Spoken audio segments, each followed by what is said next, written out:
Já ouviu a voz de Deus hoje? Que tal ler a Bíblia antes de dormir? Como é bom ter a sua companhia! Hoje estamos estudando o capítulo 3 da Carta aos Romanos. Se no primeiro capítulo ficou muito claro que a humanidade estava distante de Deus e que a ira do Senhor se acendeu dos céus, no capítulo 2 ficou nítido que os judeus, aquele povo que foi escolhido pelo Senhor para proclamar o Senhor, anunciar os seus feitos nas nações, também se corromperam e estão afastados da glória de Deus. O capítulo 3, então, resume esses dois dizendo: todos estão destituídos da glória do Pai, todos carecem de uma redenção que não venha simplesmente da sua natureza humana, mas que seja oriunda do próprio Deus. E eu quero te convidar, então, a ler comigo alguns trechos desse texto, para que possamos compreender de uma forma melhor o que é que Paulo está querendo nos dizer. Ele começa o capítulo 3 dizendo que o judeu tem sim algumas vantagens. A primeira delas é que este povo foi sim escolhido pelo Senhor para anunciar os grandes feitos do Senhor. Por mais que alguns tenham se corrompido, se distanciado, a infidelidade deles não anula a fidelidade do Senhor. Ele vai dizer que eles eram responsáveis, então, com relação à lei, e que esta lei, de alguma maneira, mostrou as imperfeições deles. E diante dessas imperfeições, Deus se revela aquele que ele sempre foi. Paulo traz o seguinte argumento aqui: se nós somos mentirosos, não tornamos Deus mais verdadeiro. Se nós estamos corrompidos, não deixamos ele mais perfeito. A ideia de Paulo é que as nossas incongruências não exaltam mais a Deus. Porém, a exaltação de quem Deus é revela nitidamente como eu e você precisamos ser aperfeiçoados. Alguns chegavam a dizer assim: então vamos praticar o mal para que o bem venha, como se ações ruins nossas resplandecessem a glória de Deus. E não é este o argumento, isso é um argumento raso, é um argumento humano. Nós precisamos entender que diante das nossas limitações, temos um Deus perfeito que está pronto a nos corrigir, a nos dar um caminho de aperfeiçoamento.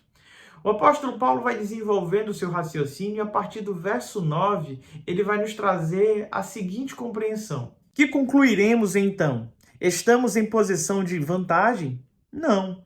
Já demonstramos que tanto judeus quanto gentios estão debaixo do pecado. Como está escrito, não há nenhum justo, nenhum sequer. Não há ninguém que entenda, ninguém que busque a Deus. Todos se desviaram, tornaram-se juntamente inúteis. Não há ninguém que faça o bem, não há nenhum sequer. Suas gargantas são um túmulo aberto. Com as suas línguas enganam, veneno de serpente está em seus lábios. Suas bocas estão cheias de maldade e amargura, seus pés são ágeis para derramar sangue, ruína e desgraça marcam os seus caminhos, e não conhecem o caminho da paz. Aos seus olhos é inútil temer a Deus. Sabemos que tudo o que a lei diz, o diz àqueles que estão debaixo dela, para que toda boca se cale e todo mundo esteja sob o juízo de Deus. Portanto, ninguém será declarado justo diante dele baseando-se na obediência à lei, pois é mediante a lei que nos tornamos plenamente conscientes do pecado. Este texto revela de uma forma muito clara que a humanidade está decaída, que a humanidade está depravada, que não há nenhuma vantagem nem entre os judeus, nem os gentios, em virtude de que ambos estão diante do pecado. E ele vai declarando como eles são ágeis no pecado. Ele faz questão de mencionar de forma poética vários salmos, textos de Eclesiastes, mostrando que os membros do nosso corpo são oferecidos ao pecado. Ele vai falar sobre a língua enganosa, como o veneno de uma serpente, vai falar sobre os pés, sobre a boca, tantas coisas que nos levam a cometer o pecado. E a conclusão diante de todo esse texto é que diante da lei ninguém será absolvido. Não é por nossa observância à lei que seremos justificados. Ela serve para uma coisa, para revelar o nosso pecado. A lei serve para trazer uma consciência ao ser humano de que ele é pecador, de que ele é infiel e de que ele carece de uma graça que transcenda as suas ações, que vá além da sua capacidade de bondade, de generosidade, de caridade, que vá além dos seus grandes feitos. Nós precisamos de um Redentor. E esse Redentor se manifestou no mundo. E é isso que o apóstolo Paulo vai continuar dizendo. Leia comigo. Verso 21. Agora se manifestou uma justiça que provém de Deus, independente da lei, da qual testemunha a lei e os profetas. Justiça de Deus mediante a fé em Jesus Cristo para todos os que creem. Não há distinção, pois todos pecaram e estão destituídos da glória de Deus, sendo justificados gratuitamente por sua graça, por meio da redenção que há em Cristo Jesus. Deus o ofereceu como sacrifício para propiciação mediante a fé, pelo seu sangue, demonstrando a sua justiça. Em sua tolerância, havia deixado impunes os pecados anteriormente cometidos, mas no presente demonstrou a sua justiça a fim de ser justo e justificador daquele que tem fé em Jesus. O apóstolo Paulo vai nos dizer então que se manifestou uma justiça nova que não provém da ação humana, mas uma ação de Deus. E diante dela não há distinção, pois todos estão de igual modo condenados. A humanidade estava condenada. É muito importante, meu amado irmão, que você entenda que aquele que não crê em Jesus, ele não será condenado, ele já está condenado. Desta forma é que Cristo Jesus se fez carne e habitou entre nós para morrer a nossa morte. Não é porque haveria a possibilidade de uma condenação futura.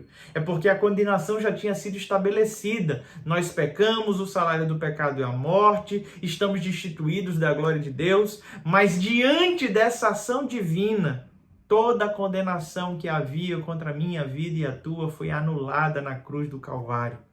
Somos justificados gratuitamente por meio da fé. O sangue de Jesus fez propiciação pelos nossos pecados. O que é propiciação? Imagine que Deus está virado.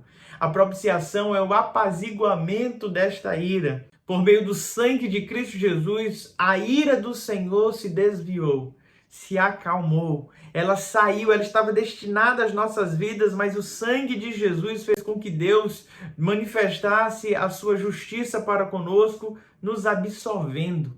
Ele fez justiça sendo o justificador. Ele se fez sacrifício em nosso lugar, ele assumiu aquela dívida que era nossa. O verso 28 é tão importante. Paulo sustenta que todo homem é justificado por meio da fé, independente da obediência à lei. Esse verso é muito importante, pois nós cremos que é somente por meio da fé que o homem é salvo. Sabemos que ele é salvo para as obras, ele é salvo para praticar boas obras, para ser bênção de Deus, para anunciar as grandezas de Deus. Uma vez salvo, eu e você temos um dever de deixar com que o Espírito Santo nos capacite para essas obras, para essas ações. Eu e você não fomos salvos pelo Senhor para estar sentado num banco de igreja ou para vivermos para nós mesmos. Nós somos alcançados para viver para o Senhor. Mas não são as obras que praticamos que vai nos trazer uma redenção.